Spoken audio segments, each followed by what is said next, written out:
This week, we're speaking with an expert, a Russian who has a really, really compelling message in terms of understanding how your actual age might not be the best predictor of how long you're going to live, and that you probably have information at your fingertips based on what you have on your phone or on your ring or on your watch that will help you make a more informed, better wealth decision with regard to how long you might live and all of the decisions that come from that.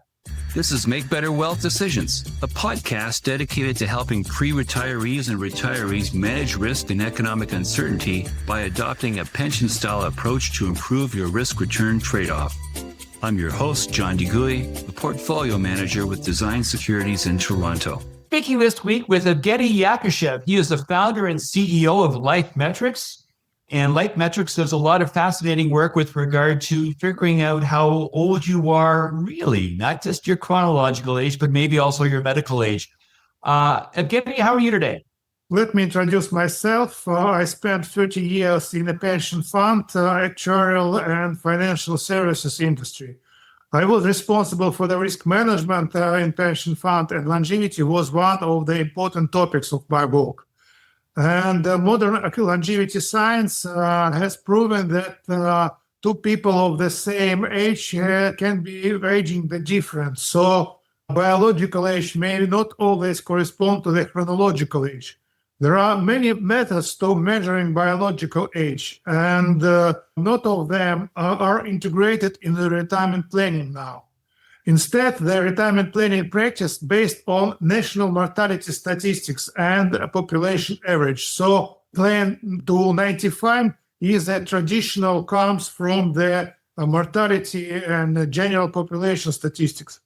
The difference creates a problem for the retired because the retirement strategy may not be optimized for their health span and lifespan. This can lead to over or underestimate longevity risk, which may lead to financial losses or reduce quality of life during the retirement. So I built a company named Life and Health Metrics, and product we named it Pension Pulse to measuring biological age speed and input it into their retirement planning.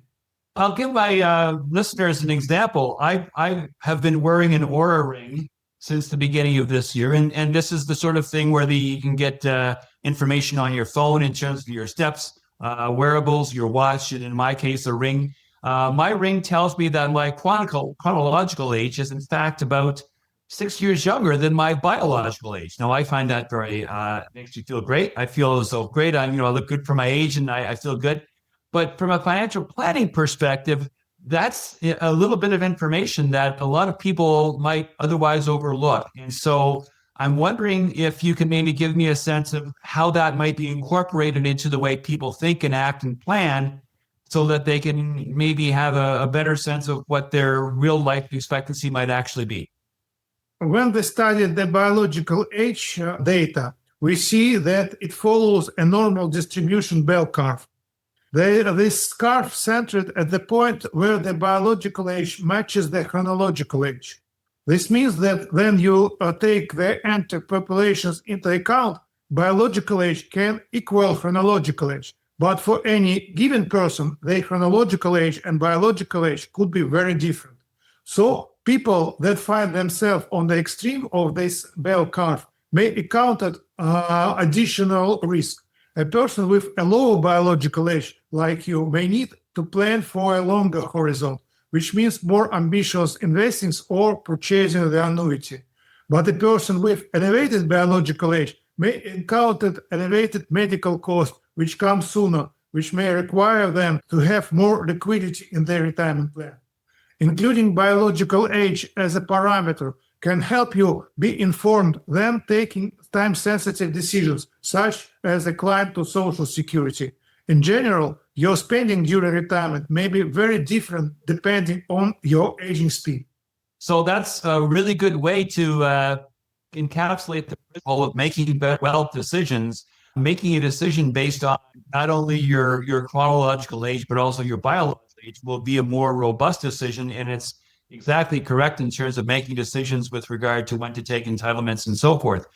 One of the things that you have said to me in the past is that the data is now pretty much ubiquitous. It's observable. It's available on a continuous basis. It's highly reliable. So do you think society has caught on to the fact that the research you've done, the evidence that you put forward is in fact the sort of thing that you can get like that? Virtually anyone can get it because virtually everyone has access to the data as a result of their phone or their watch or their ring. Biological age is a scientifically validated concept, and there are many different ways to measure it. In the past, it could be measured from the blood test or look to the non-methylations, but now longevity science has advanced to the point that non-invasive methods became available. In our case, we developed a machine learning algorithm which can measure biological age by analyzing your locomotive activity patterns using data stored on your phone or wearable devices. The algorithm analyzes the patterns of the activity hidden in your step data. For example, it may look in your peak intensity, how long your body can maintain that peak intensity, or how suddenly your body can transition from rest to intensive activity, and so on. These are just examples. The advantage of our approach that we are cheaper for the client, but also unlike their blood works, we can access your past activity data. So if you plot this individual biological age measurement against your chronological age, you can build an aging speed trajectory, which can be used to forecast possible future outcomes and be used in retirement planning. So that's exactly the point that I was getting at, is that we're at the point now where the information is ubiquitous, the information is highly reliable, as is your methodology. And the really neat thing is that companies that are involved in wealth management, whether it's on the insurance side or you're on the investing side, you're trying to plan for a lifespan that is obviously unknowable with reliability, but nonetheless predictable. It's the sort of thing where those three things are all coming together now in 2026, and maybe for the first time in history. And so I guess my question to you is, how can we get people to understand that there's now an intersection of good data, good science, and a real crying need for differentiation, so that this is not a commodity, that we can actually now start offering customized recommendations for clients based on what we can do to calculate what their more likely life expectancy might be, accepting that nothing is guaranteed? We think that this signal is primarily useful for the people between 45 and 75 who are preparing for or are just retired. Biological age is less important for young people because they can recover from the physical stress more easy. But as we age, our bodies accumulate changes and the biological age signal became more meaningful. I believe that this technology can have a positive behavioral impact. Seeing your biological age can motivate you to create a healthy lifestyle, which will be a positive outcome for young and old people alike. Health is a new wealth. You can invest in your own health or use biological metrics as input for financial planning. This is a cross-link. As more data we collected, we can create a more reliable trend line. So by the time the younger people are preparing to retire, our signal will be more credible. Okay, so that's really good. So I was going to ask you what age people should be in terms of, who this is the most effective for. So you're saying 45 to 75. I think that's right in the wheelhouse of most people from a financial planning perspective. People who might be buying insurance might need it before 45, but almost nobody buys an annuity before 45. So in both cases, whether you're considering buying an annuity or finding a way to develop a pension style portfolio, or actually just using more traditional portfolio construction, but thinking about what your life expectancy is likely to be, it just seems to me that what you're offering is better, more reliable inputs in terms of what your actual life expectancy might be. And it can go up or down. Lucky for me, my life expectancy, as you say, if health is a new wealth, then maybe I'm wealthier than I think because I'm healthier than the average person. But it cuts the other way too. If a person is in their early 50s and morbidly obese and has a family history of various things, you can do some tests and say, no, actually you're biologically in your 60s, even though you're only chronologically 52.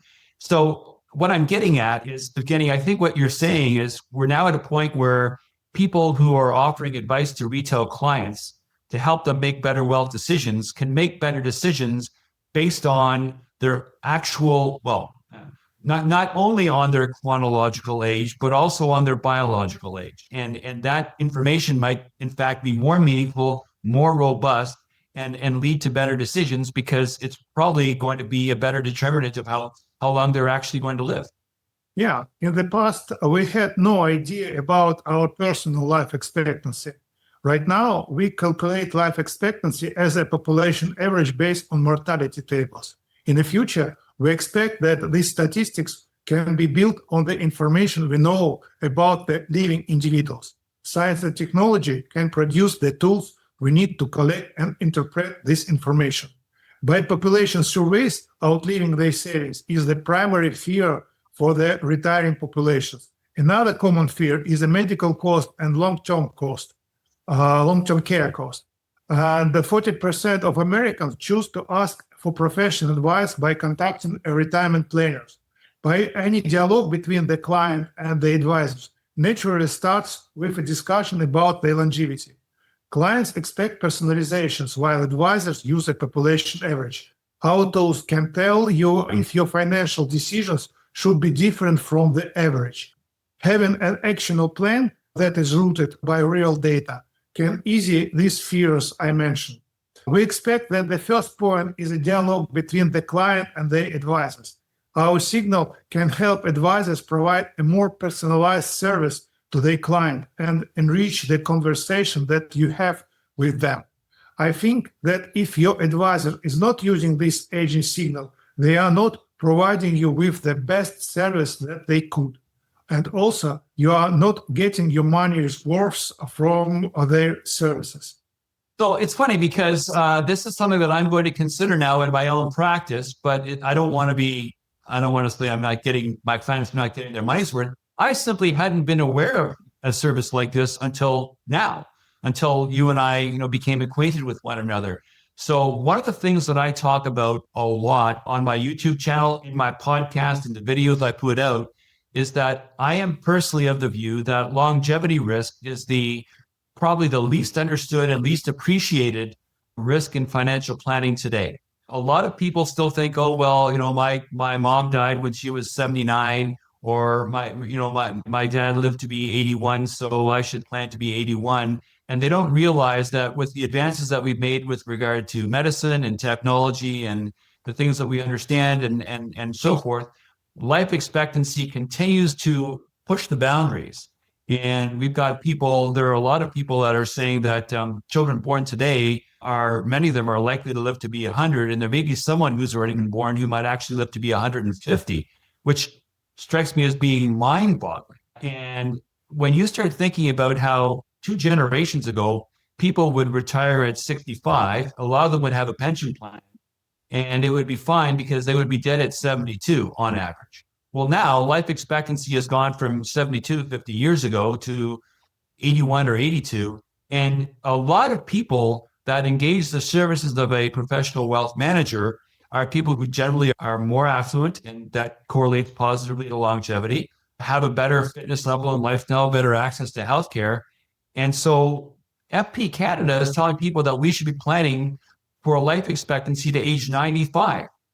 And very few people I know, if you ask the person, a man or a woman on the street, what would be a prudent, responsible age that you should plan for in terms of doing your retirement planning, virtually none of them will say 95. They're all going to choose a number that's lower than that.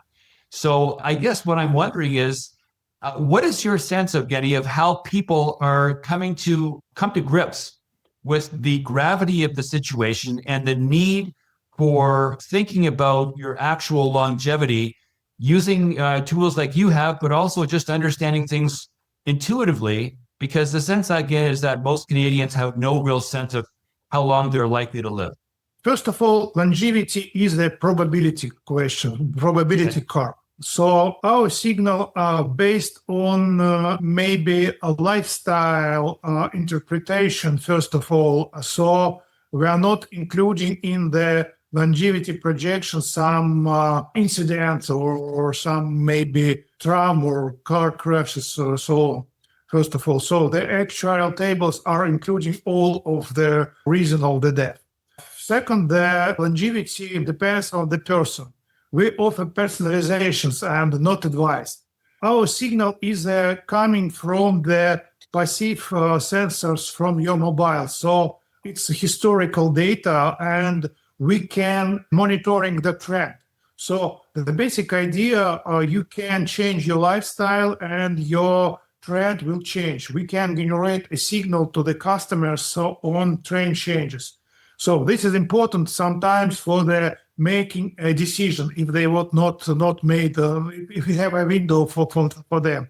So it's not a verdict, it's just history trajectory based on your real history, or your real trajectory, on your real data. And of course, this method have some limitations. First of all, it's a noisy signal. If you're running a marathon, it does mean that you are more healthy. We are using the 7-day period for measuring your step patterns. So we are clearing the data from the noise, first of all, and provide more measurable signal for that. The second, our signal is not medically precise. It's not a diagnosis. So it's based on your activities, but again, you need to visit doctor to understand what if you have any problem with your health, or it's not replaced any medical checkups for that. It just reflects the trend more that ensures that your current state. And finally, this signal must be interpreted in order to be used correctly in the financial plan. We are not provide financial advice. So the signal and the actuarial approach is very robust, and it is a standard for the reason. But our signals can modify it and not replace it. So I think that's, Albert, a good way of summarizing what it is you do and what it is you're offering. So let's see if we can wrap this up in a way that hopefully will really drive the point home for the people listening at home. The podcast is called Make Better Wealth Decisions. What message do you have to my listeners today with regard to thinking about what Life Metrics does and what it can provide to help them make better wealth decisions? Our basic idea that our clients or people are interested in the personalized solutions for them. Financial institutions provide their financial products based on the population averages. So you can choose some attribute of this product based for you, but again, they are mainly calculated for the population averages. So the personalization based on your projections, first of all, on health span and lifespan. So we can give our signal show the directions like crossroad lamps, so the traffic lights. If you're in red zones, it's more probably you need to planning for short period. Or if you're in a green zone, your projections must be longer. This is important for the decisions, but it's not replace the professional advice of the advisors. So the basic idea that personal aging speed is a missing input in the retirement planning. And for some people, it's improved their retirement plan and solve the problem of the financial losses of inadequate decision. All right. Thank you very much, Evgeny. This has been very helpful, and I want to wish you all the best. Thank you. If you're worried about the current investment climate and your money, go to my website to book a call for personalized advice to assist you in feeling secure and protected about your retirement.